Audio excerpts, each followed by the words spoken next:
Welcome to Bunnyfish Crafts. I'm your host Heather, known as Bunnyfish on Ravelry, Instagram, and YouTube. Today is Monday, the 15th of August, 2016, and this is episode 190, Settling In. Grab some sticks and string and come sit with me. So, I didn't mean to be gone for 2 weeks. I actually tried recording 3 different days last week, but had technical difficulties. I'm hoping that this will go up, bad lighting and all. So I'm so sorry about that.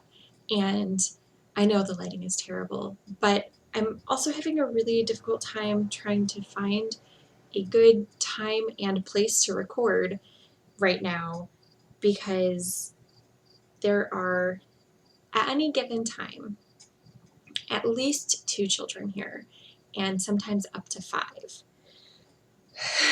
which means that it's generally pretty noisy. So right now it's 7:30 in the morning and my kids are sleeping in. I'm probably going to be a little bit haphazard. I have a few things that I want to talk about that I don't actually have here with me because I wasn't going to record, and then I was like, you know what? They're asleep. Let me just try again. Um, I think once school starts next month, it will be easier to record an episode with better lighting because I won't have to do it before the kids wake up, which means that the sun won't be coming in that window. So look forward to that. But in the meantime, let me just say hi because I've missed you guys. And I didn't catch up on my Ravelry because I've just been busy settling. A lot of cleaning and moving around furniture and everybody getting used to the new situation. So yeah. So I'm a little scattered this morning, especially since I woke up because my sister's dog was barking at the door. No, I woke up because my cat was laying on me, but like 5 minutes later, the dog was barking at the door inside, wanting to be let out. And I was like, seriously, what is such a big deal? I'm guessing that the neighbor across the street, their dog got out when one of them went to work. Because I imagine that's how it works in the morning. Someone gets up, goes to work, lets the dogs out, and then someone else wakes up to go to work later and lets the dogs back in. Because I hear them every morning. They're very yippy. They're small. And I went outside, and my dog was already out there, and she was like running back and forth like a crazy because the neighbor's little black dog was outside her gate. So I got up and put on like functional undergarments under my pajamas because I needed to not look like a complete slob. Although I still wore pajamas out to go see if I could get the dog to come into the fence area.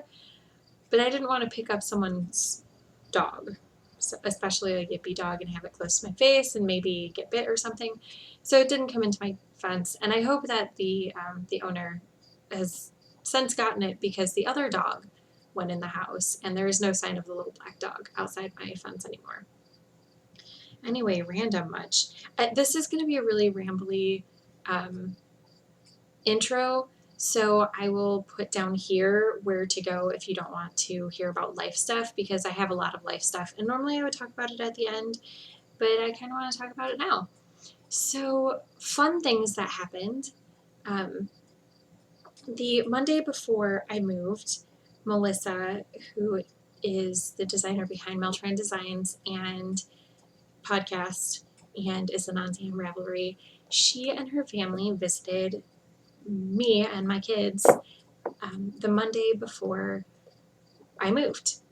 So she came to my really messy, disastrous, pre-move house, and we hung out for a little while, and then we took the kids to Wendy's, and we took the kids to a park, and then we went back to my house and I showed her how to cross stitch. And it's a really big deal because she lives in Idaho and I was in Kentucky, which means that we don't get to hang out ever. But she spent the summer in Kentucky helping a friend. So we finally we got to meet up, and that was super awesome. I haven't seen her in person since the second ZK, I want to say. It's been a super long time. But it was just really great to see her in person. And anybody who's been able to meet up with a knitting friend who they haven't seen in a long time knows how cool that is. So, in addition to that, I also got to meet up with Allison, Allison Roseboom. She was in the States. Maybe she still is in the States. No, I think she's gone by now. So I hope she's had a good flight. I don't remember exactly what day she was leaving. So if she hasn't gone, I hope she has a good flight and all the tenses for the appropriate times when she might be having a flight. Anyway, she was in the States, and her family lives about half an hour from my sister. So we met up in the middle, and we had Tim Hortons, and we chatted, and it was really, really nice. So later on, she gave me some stuff, and I will be showing you the cool things that Allison brought from Malaysia. So that was just really, really fun. I love meeting up with knitter people. I have yet to even look for a local knitting group or crochet crafting group around here. I am just not that settled in yet, but hopefully I'll find one soon so that there can be other crafty people that I'm around. Although, I guess I could just form one. I want to meet one in the area so I can meet other people in the area, because even though this is where I'm from, I haven't been here in 6 years. Not really.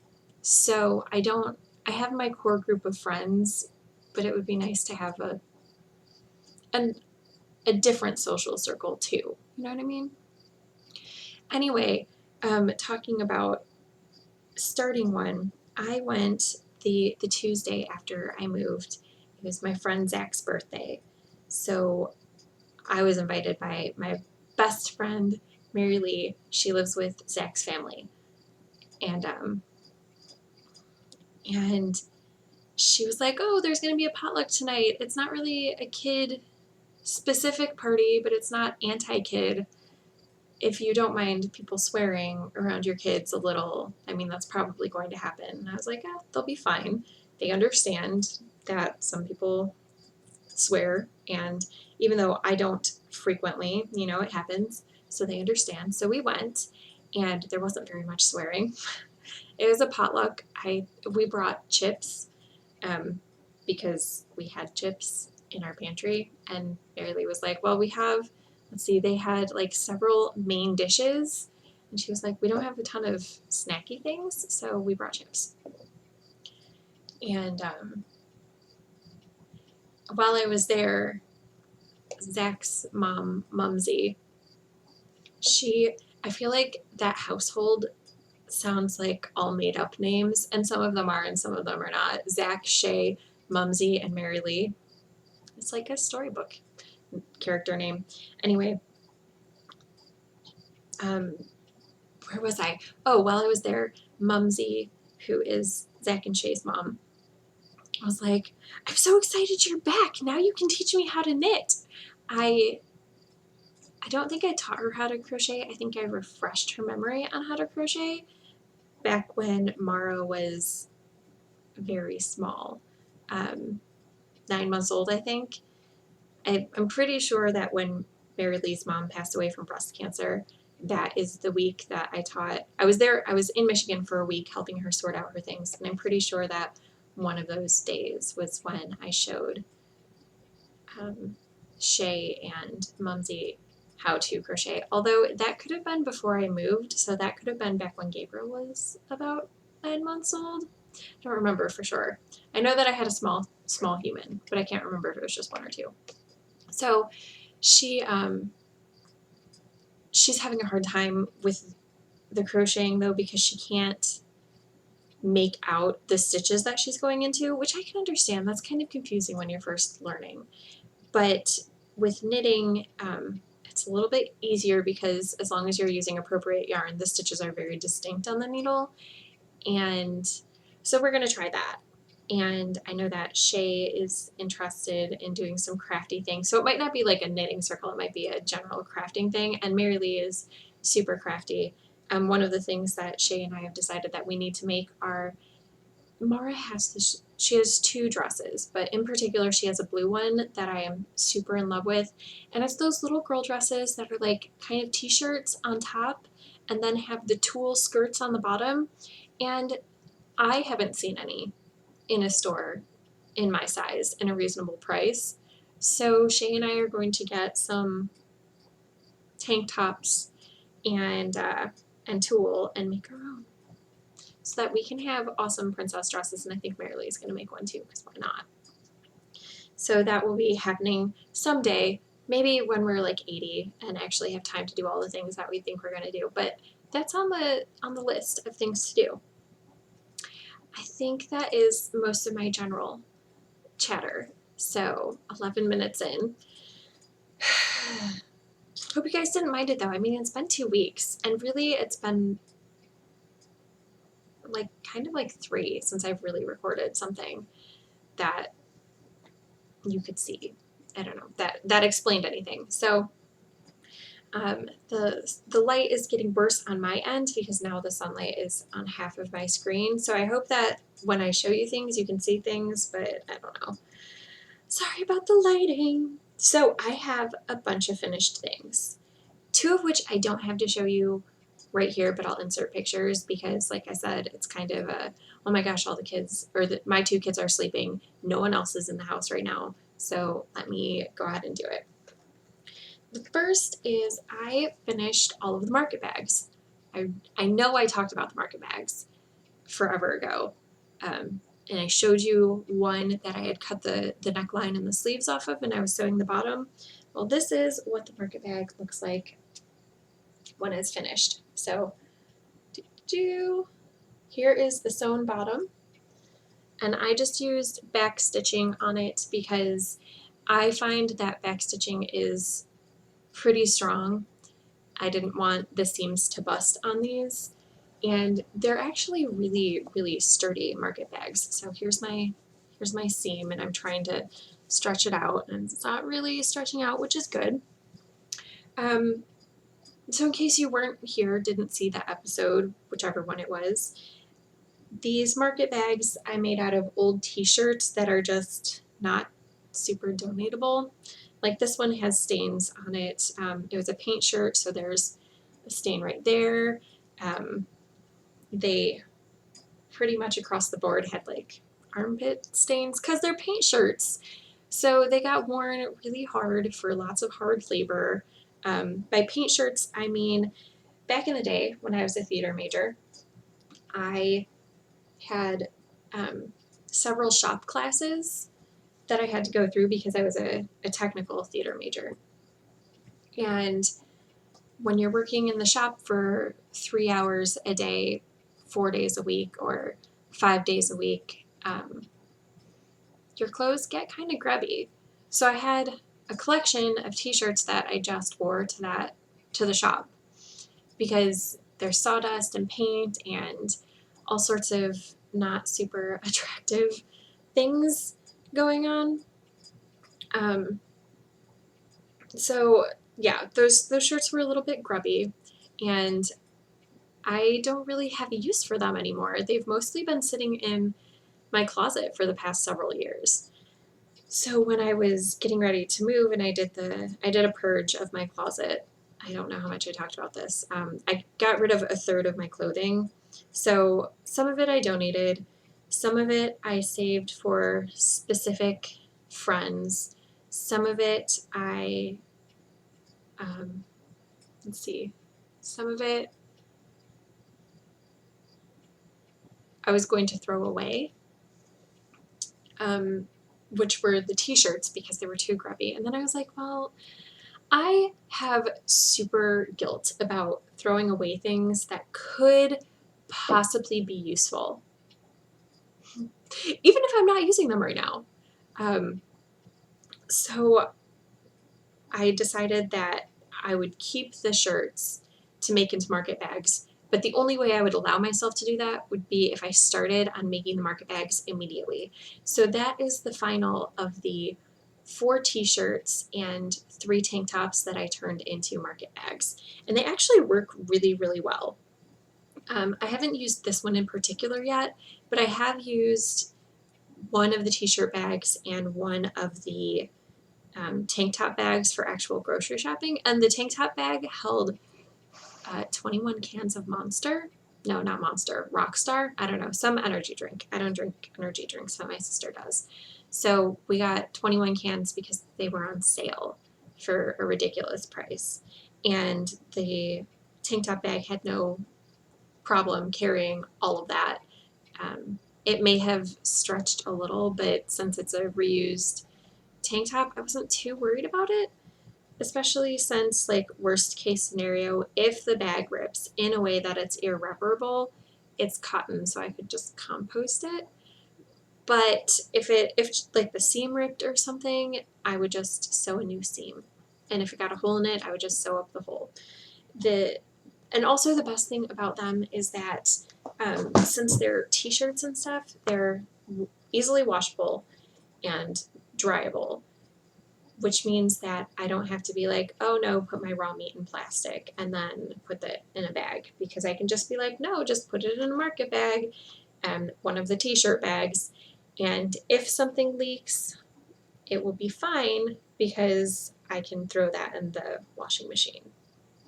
And I have a bin in the back of my vehicle that I can put it a plastic thing so that it won't leak all over everything should the meat get a hole in the packaging or something. Oh, that was a lot about that market bag.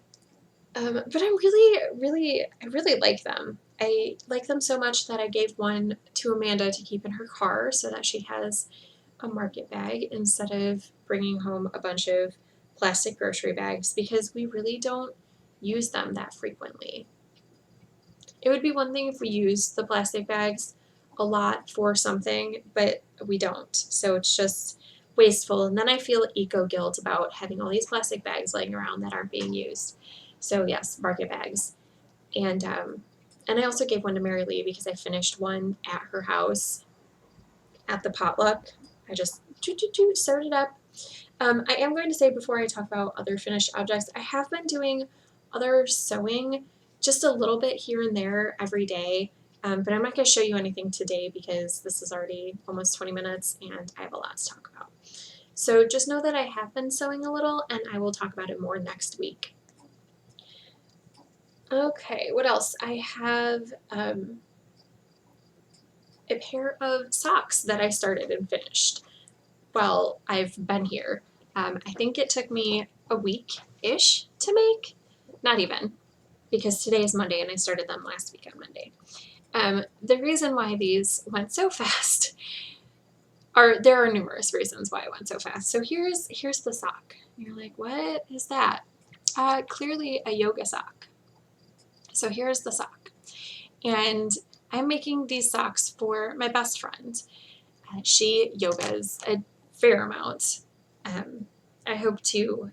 Our plan is to start yogaing together once a week. Is that the proper way to say that? I don't know. We're going to do yoga together once a week.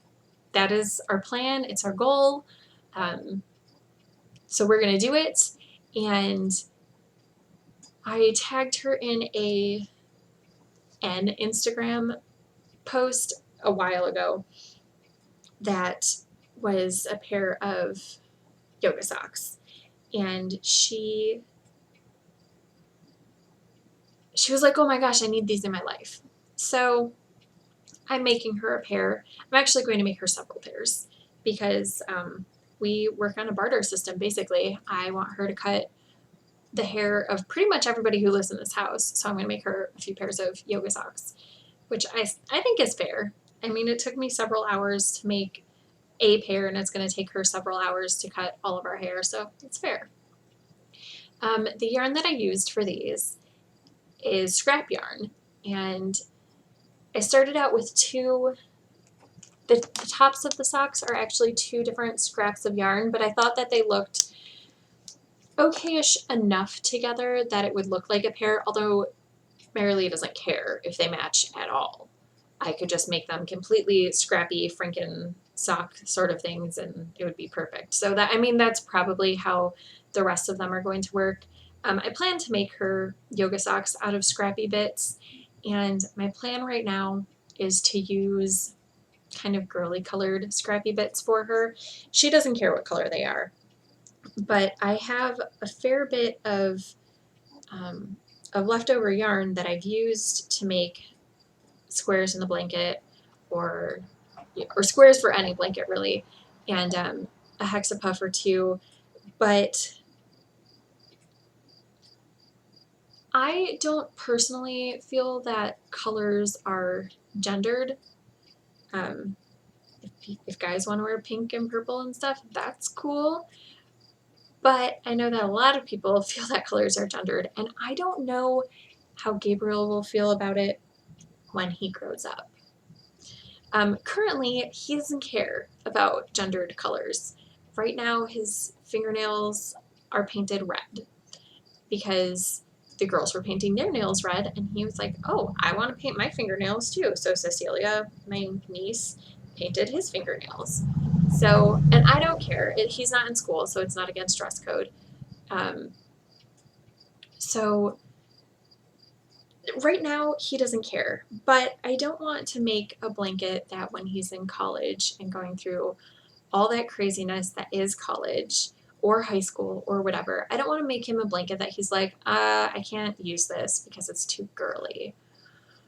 So while I'm not going to stop using pinks and purples and those sorts of things in the blanket, I am going to attempt to make sure that the concentration is more toward guy-friendly colors, if not, strictly guy colors. So I have several scraps that are these pinky, purpley colors. And I'm still going to make a hexapuff out of each of them, but then I think I'm going to use them in these Franken yoga socks. And I'm going to make a few pairs for myself also, because I have a pair of commercial tube socks that is my favorite pair of autumn socks, and they're tube socks, but the heels blew out, so they have specific places for the heels. So the heels are open in the back like that, and some of the toes have holes in the bottom, and both pads of the feet have holes in them, so I'm probably just going to cut off the toes and have them be official yoga socks also. But they're my favorite fall socks because my feet are still able to touch the ground and make that contact, so I don't slip and slide all over the place. But who's texting me at 8 o'clock in the morning? Who knows? But I will. But they keep my feet and legs warm, which is the whole point of these yoga socks. They keep your feet warm still. So there are cars here, and it's very loud. We live on a corner, and the corner is right here. This window area right here that you can't see, that is the corner of the house. So we'll get traffic going both ways, and since it's 8 o'clock in the morning, people are starting to go to work. So if you hear loud trucks, I probably won't even notice because I'm just so used to it. And there's also a possibility someday on the podcast that there will be train sounds because the city that I live in is surrounded by train tracks. So it's possible that you'll hear a train in the background and I won't even notice. Just letting you know. So what was I talking about? I don't even remember. Yoga socks. I was talking about yoga socks. So I started out with these two scrappy balls of yarn, and they're yarns from Haley, and I've used them in all the modular projects. But I was like, I don't want to make a bajillion hexapuffs in those pinky colors because, again, gendered colors, which is silly. So I picked up this brown, which I've made probably 10 hexapuffs out of. I don't know if that's accurate, but I know I've made a lot of hexapuffs out of this brown color. And I was just like, ugh, I just can't make another hexapuff with this color right now. So I will use this color to finish up the socks, and anything that's left over I'll use to make a hexapuff. There's not enough left over to make a hexapuff. There is enough left over to attach a hexapuff to another hexapuff, maybe. I don't know, there's probably 2 yards, which is a significant scrap for attaching, but not a significant scrap for making a hexapuff. I could make a Franken puff out of it, I might. Because you guys know that I love the Franken puffs. So anyway, the construction of this, I made a tube. So I knit until the yarns ran out, and they were actually pretty similar. I think one ran out 2 rounds before the other, not that it matters, again, because they don't need to match. But so I knit the really colorful portion, and then I put the brown on, and while I was still in the colorful portion, I put in waste yarn for an afterthought heel. And then after I finished knitting the tube, which I did in a 2x2 rib on size 2.75 millimeter needles, because I wanted the sock to hug the curves of the feet, because it's not really helpful to have yoga socks that are saggy. So 2x2 rib the whole way. But I did them on 2.75 millimeter needles, which is a US 2, because that meant that they went really, really fast. I only did 52 stitches. I normally do a 60 stitch sock. And I felt that I could get away with having the socks at a looser gauge, because all of the things that would normally rub, the ball of the foot, the heel, the back of the heel, those don't exist in these socks. So I didn't really feel the need to make a super dense sock. It's not needed, and these worked up in like 4 days. And they only took so long because I pretty much only worked on them while I was traveling or out of the house. If I had worked on them while I was home, these socks could easily be made in an evening, a longer evening, but an evening. I worked them 2 at a time magic loop, did the tubes, and then opened 1 heel at a time. And the heels are only 5 rounds deep.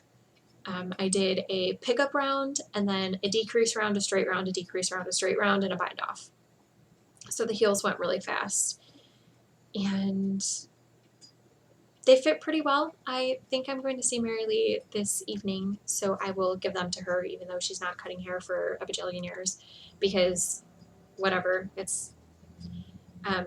doesn't really matter when she gets them, and when the exchange of goods happen, it doesn't matter. We're friends, and that's how these things work. I make things for her because I like to, and she cuts my hair because she loves me. So yes, one of the other finished objects that I'm not exactly sure where it is, because it is not where I put it last night, is an earbud cozy. And I had one, have one probably. It probably moved with me, but I don't know where, because most of my stuff is still packed up and stored, because it's not like I was moving into a new place that didn't have stuff. I was moving into my sister's house, and she's lived here for 28 years. So she has a whole lifetime worth of stuff. And so I've been unpacking as needed. So somewhere there is an earbud cozy, but I'm not sure where it is. And I have 2 sets of earbuds that are just kind of hanging out, not protected, which means that the cords have the potential to get tangled. And the cords actually did get tangled in my knitting one time, and I was like, oh goodness, why? So I made an earbud cozy, and I actually used this yarn. I worked from the inside and outside. So I magic looped the 2 yoga socks and also an earbud cozy at the same time, because obviously that's what you do. I cast on more stitches than I normally would for a hexapuff. It's basically a little hexapuff, and I cast on more stitches than I normally would, went out a little wider than I normally would, came back into the same number as the cast on stitches, and then instead of Kitchener ring or 3 needle bind off like I would do for a hexapuff, I did, what, I think it was a 1x1 ribbing for a handful of rounds. And it works really well. I'm going to, when I cast on for the next pair of yoga socks, I am also going to cast on another earbud cozy. So maybe this week I'll do that, but maybe next week, I'm not sure yet. And then the last thing that I made was a Christmas tree ornament, and it is missing somewhere. I can't remember if I put it away after I tried recording the last time or if I put it on top of my dresser in my bedroom. Mara was sleeping. Mara and I share a bedroom right now, which is fine. But she was sleeping, so I didn't want to turn on a light. And I didn't want to open the curtains because I didn't want to wake her up because that would defeat the purpose of trying to record this while everyone's asleep. So what was I saying? Oh yes, Christmas tree. I will try to insert a picture. I haven't taken one yet, which was silly of me. But it is a green Christmas tree that is made out of the same fabric as the Christmas tree on the Advent calendar. I had scrappy bits from when that tree was cut out, so I went ahead and I folded a scrappy bit that was more or less rectangular and freehand sewed a Christmas tree. I didn't make a template for it or anything first. I just sewed and I was like, yeah, that kind of looks like the outline of a Christmas tree. I turned it right side out and stuffed it, sewed the bottom closed. But before I sewed the bottom closed, do you remember those, if you're my age, it was very much the rage when I was like 10 to make, maybe not even 10, maybe more like 7, to make keychains out of Rex lace and beads in the shape of animals. Did you guys do this? Well, anyway, there's a technique to it. You weave the Rex lace through the beads and then pull it out the sides and then go back in with both ends through the next layer of beads, and it makes a stacked layer of beads that you can make into shapes and play with colors and things. Anyway, I used that technique to make the trunk of the tree. So the trunk is beads with yarn through it, and I sewed the knot into the tree so it wouldn't be very visible. After I did that, I made the stitches on the tree. I could have sewn them more for the actual body of the tree. I could have made the stitches smaller or not used super contrasty threads so that you couldn't see them, but I really wanted it to look handmade. I wanted it to be obvious that it was handmade. So I think I used orange and pink thread for the sewing together of the tree. So it was super obvious where the seams are. And then on top of the tree, I used green and pink beads for ornaments, and I used pink thread I did 5 chain stitches and then a bead and then 5 chain stitches to secure the beads to the tree as ornaments. Except there's a yellow bead on top because obviously the Christmas tree star. So yeah, I made that, and you'll probably see more of those in the future because once upon a time, Sadie, who does the Yarnivore podcast and is the dyer behind Knitter's Nightmare, once upon a time, a bajillion years ago on her podcast, she talked about doing 101 in 1001. So the idea is that you're supposed to make a list of 101 things that you want to do in 1001 days. And I actually started doing that right after I watched that podcast. I was like, oh, that's a great idea. And I wrote it down and I made a list only of about 50 things because 101 things is kind of tricky to come up with. I mean, there's no rules or restrictions on what your goals have to be. So I made like 50, And then after I moved, I was looking through my journal and flipping through it because I had stuck something in there and then I couldn't find it. And so I was flipping through, looking frantically for it, and there was a page written way away from any of the other pages that had writing on them so far. And I was like, well, what's this? And it was that list that I had started ever ago. Well, it expired about 6 months ago. So I went through and um, and had a little refresher of what I wanted to accomplish in that time and what I actually did accomplish. And I probably accomplished about a third of the things on the list, which is not so bad for forgetting that the list even existed. So I decided on August 2nd that I would restart a new list. And some of the things on the old list got moved to the new list, and I am up to, I think, like 30-ish things on the list. And I don't know if I'll really try to write out 101 things, but I am going to try to accomplish at least those 30 things in the 1001 days. And some of them should be fairly easy. I have finishing up several of my long-standing whips on there. Each of them have their own spot, but that way, hopefully I can finish them and have them checked off, because I would like to check them off and put the date finish next to them if I am using it actively, or, when I find it in 5 years, be like, oh yeah, I did accomplish that thing.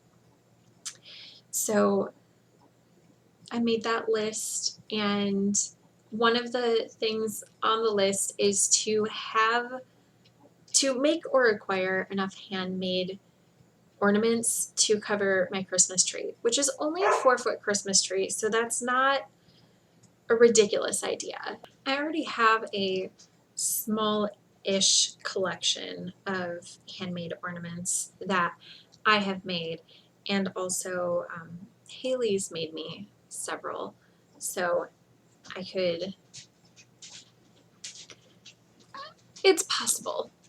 And they don't necessarily have to be knitted or anything. I did that little Christmas tree cross stitch, which will begin its life as a Christmas tree ornament. And if I make enough ornaments to fill the Christmas tree without it, I think it would also make like a cute little doorknob hanger sort of ornament. But first it's going on the Christmas tree because that's the goal. Anyway, and I'm making that Christmas tree garland, or that Christmas ornament garland, which I could put on my tree. I would like to hang it up like around the top of the living room or something, or around the door frame. But I could use it on my Christmas tree. So that's my goal. That's a little bit crazy, but not too crazy. I have other goals on there that are easier. I have other goals on that list that are less easy. Molly, please be careful because my sewing stuff is on that chair, which means there are needles and pins. My dog might sit on a pin. Oh no, she's decided she doesn't want any of that nonsense, so she jumped down from the chair. I might cut that. I might leave it. It's hard to tell at this point. So those are all of my finished objects, which I talked about for a really long time. I haven't seen you guys in forever. This one's just going to be a really, really long episode. It just is. So, works in progress. Well, I was working on the podcast on this market bag, and it is much more substantial than the last time you saw it because I've actually been working on it, not every day, but I would say probably 5 days out of the week. And yeah, that seems about right. Well, maybe not, maybe less than that, but around every day that I pick it up. So it's growing fairly rapidly. Here is where I was last time you saw it. I was picking up the base stitches for the body because I had the base made. So I was picking up stitches. Is it still called picking up if you're crocheting? Didn't we have this query last time? I don't know. I don't even know if anyone answered me because I haven't looked at Ravelry because I'm a failed podcaster right now. But my life is crazy, and I think you guys will all get it. And eventually I'll get back to being decent about that stuff. So I did the base stitches. I did the 5 base rounds of single crochet, the couple rounds of double, and now I'm doing triple crochet, and I am more than halfway through that, so this bag should be finished definitely within 2 weeks. I want to say by next podcast, but let's not go there. Let's not put that kind of pressure on me, because then I definitely won't finish it. But this is being made on a size I hook. Does this one have millimeters on it? Yes, 5.5 millimeter hook. The yarn is Lily Sugar and Cream. I don't know the colorway. It's an Aqua E colorway. It is worsted weight cotton. And that market bag is going, and that is the second of the 2 market bags that I have to make. So when I'm finished with it, I'm finished and I don't have to make a new one. I have also, while I've been chatting with you, been working on Kenny's Christmas socks. So this is where they were last time you saw them, like 3 weeks ago. And I finished up, I had just started the first ribbing section. Last time you saw it, I finished up the first ribbing section. I'm probably about halfway through the second ribbing section. For the previous children's tube socks, I've done 40, this year I've done 40 rounds of each section. On these socks, because the yarn that I'm using, which is Peyton Croy socks in the FX base, I guess. It's all Peyton's Croy socks, but then colorway range, that's probably better. This is the FX, and it's Cascade. And then this is another Croy, but it's a different color range. It's a gray marl. Since this is a heavier fingering weight yarn, I'm only doing 35 rounds, and I cast on fewer stitches than I normally do for the older kids. I think I used more like a Mara stitch count for these socks, but they'll be fine, and they'll be thick and warm. So yeah, that's how much I did. And obviously these were not my carry around project for several days, because the other ones, the yoga socks, were. And then also, I believe last time you saw, well, you didn't even see these socks. Last time I talked about these socks, I had left them, and they came in the post like a week later. So they did make it to me before I moved, and I did work on them a little bit, but right after the move, I didn't do a lot of crafting at all. So the first like 4 or 5 days I was here, I did craft every day because I can't not, but I didn't craft very much. So I kind of lost a week there, kind of whatever. Anyway, progress is being made on these socks.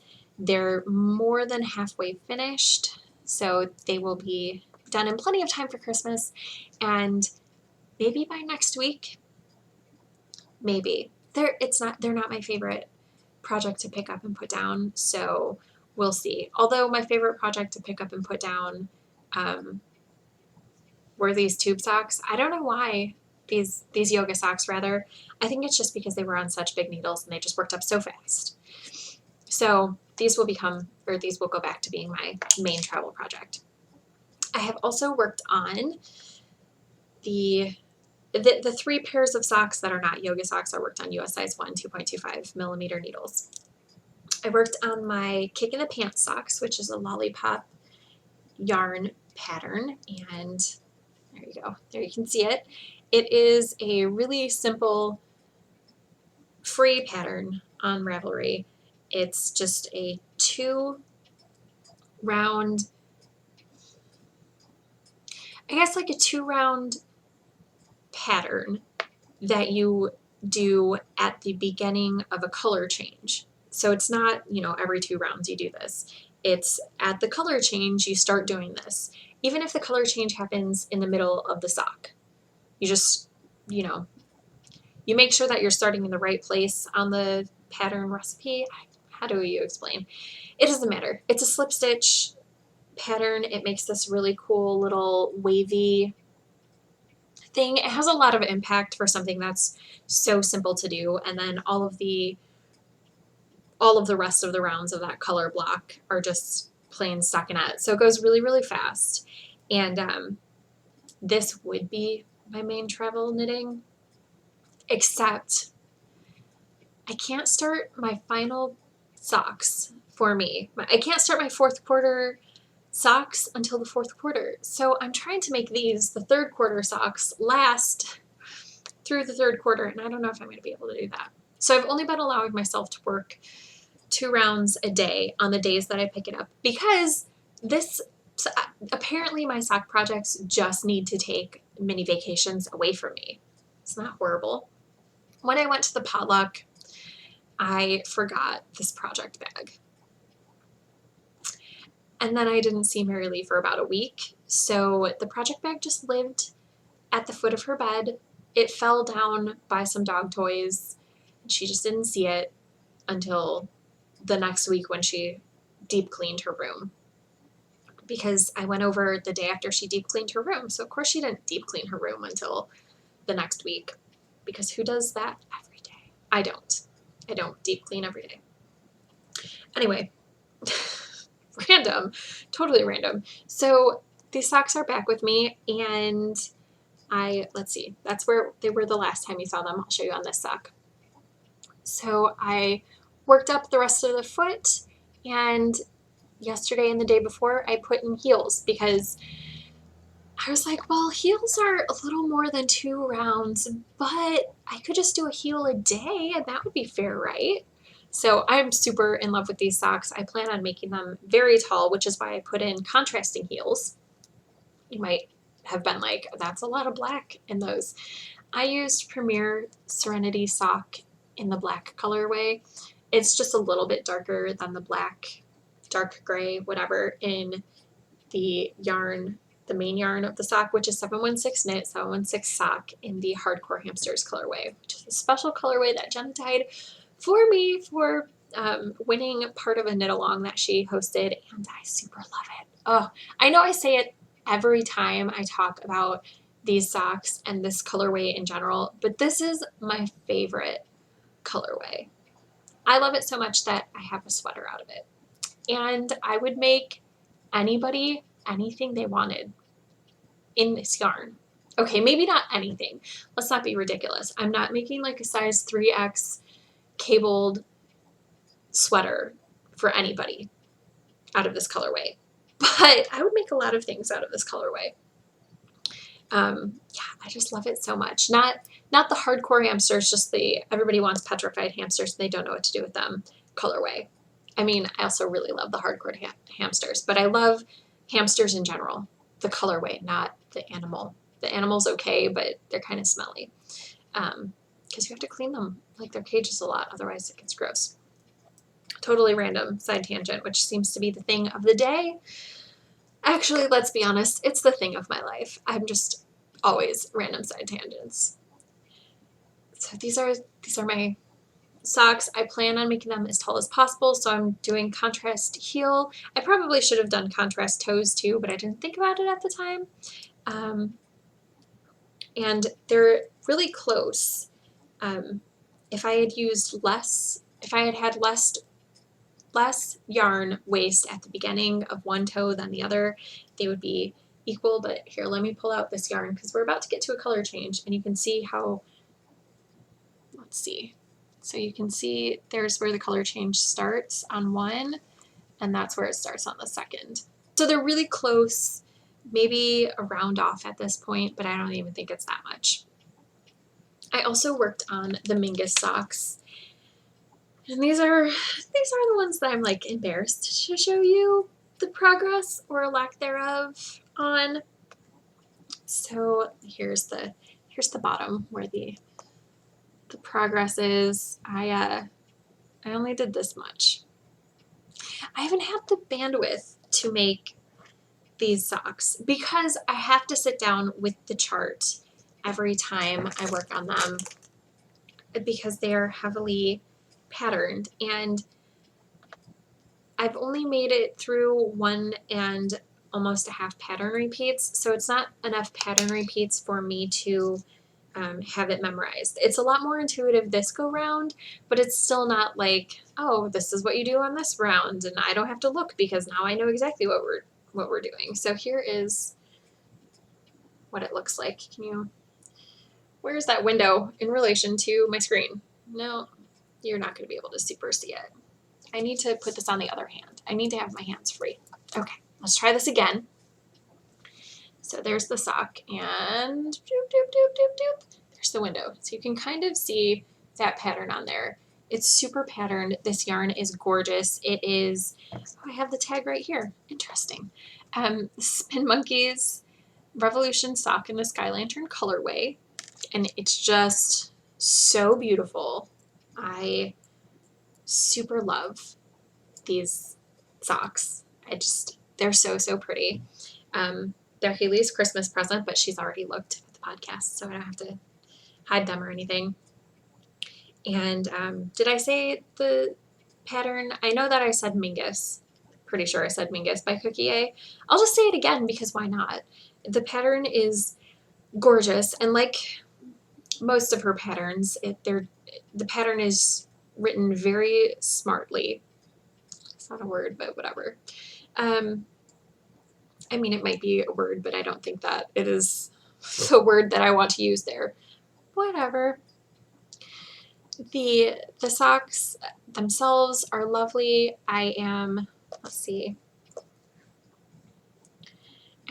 more than halfway down my hand. So once I get to about the fingertip, that's when I'll start the toe, about there. And then, yeah, these socks will be finished. I think I'm going to see how long the pattern repeat takes me on the sock before deciding what type of toe to do and whether to continue on with a few more rounds of the pattern or to just make the toe plain. I haven't decided yet. We'll see. I also worked on the fairy cross stitch a little bit, not a strand a day like I had been doing. I probably haven't worked on it in I would say that less than half the days that I've been here, I've worked on it.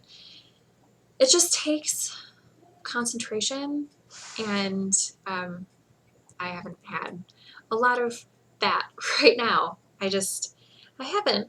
So it's gorgeous, and I love it so, so much, but it's a huge piece, and I don't really want to set it aside, but I think that I might just for a very little while. I might pull out a different, smaller, less intense cross stitch and work on that until I have brain power for this bigger piece. It's really pretty though. I'm super enjoying the stitch. I love how it's turning out. I think it's gorgeous. I think that right now, until things pan out a little more, I think I just need to not worry about something that takes quite so much concentration. I mean, cross stitch takes some concentration just because that's what it is, but this piece takes more because it's on a darker fabric and there are several different types of, there's blended colors and then there's different stitches and specialty stitches, and it's too much right now. For me, it's too much. So I think I'm going to put that one in hibernation and pull out a different, easier cross stitch. The last work in progress that I'm going to show you today, like I said, I've been doing some sewing, but I'll show you next week, is the log cabin blanket. I picked this up. It was the August work in progress that I drew at the beginning of the month because I still want to keep up with that, even though I haven't been doing great at keeping up. I am trying. So August is this log cabin blanket, and I am doing very well on keeping up with it. So, ooh, I just pulled a whole bunch of stitches off a needle. That's not so good. Anyway, not off the area that I'm holding. I have stitches on other stitch holders, and this cap came off. So I'll fix those later. But right now, this is what it looks like. I have started the second set of rounds around. Is that right? I don't know. Yeah, I guess. So this is the first round of log cabin. This is the center square. And I'm using 5 colors, so I'm back to the first color that I used, which is this gray. The colors that I'm using in this blanket are, down at the bottom is pistachio, and then this gray is gray heather. The cream color is called bone. The dark brown is either chocolate or coffee, I can't remember which. And then this green is dark sage, and they're all Karen Simply Soft. And my my plan to my plan right now to work on it is to do 1 ridge every day, and that will count as my 10 minutes or so a day to get the hours that I need. And I've been doing really good. I've actually done a little more than that because I wasn't quite to I think I had 2 more ridges to go on the bone section. So I finished those, and then I picked up the stitches for this section, and I have 14 ridges. Today's the 15th, so I'll do a 15th ridge on here today. So I'm a little ahead of schedule, and I haven't decided if I want to make this next round 15 ridges or 18 ridges. I made the first round 20 ridges, and I made the center 40 ridges. So I want to make it smaller than the previous rounds. I think that'll be a cool effect. But I haven't decided if this is going to be the last day for this color or if I'm going to do 2 more ridges after that. I'll figure it out later today when it gets closer to that. So I have been working on modular things. I've been working a lot on the modular things. Not so much on hexapuffs. I only have 4 of those, and this is that brown that I was just like, I cannot make another hexapuff out of this. I made this before I started the yoga socks. And it's Jop's Fable. I do know that. It's from Haley. She gave it to me a long time ago. I made a pair of socks out of it that were just ribbed socks for a guy that I worked with in Kentucky. And I have 2 celebratory and 1 regular puff from Haley Yarn Scraps.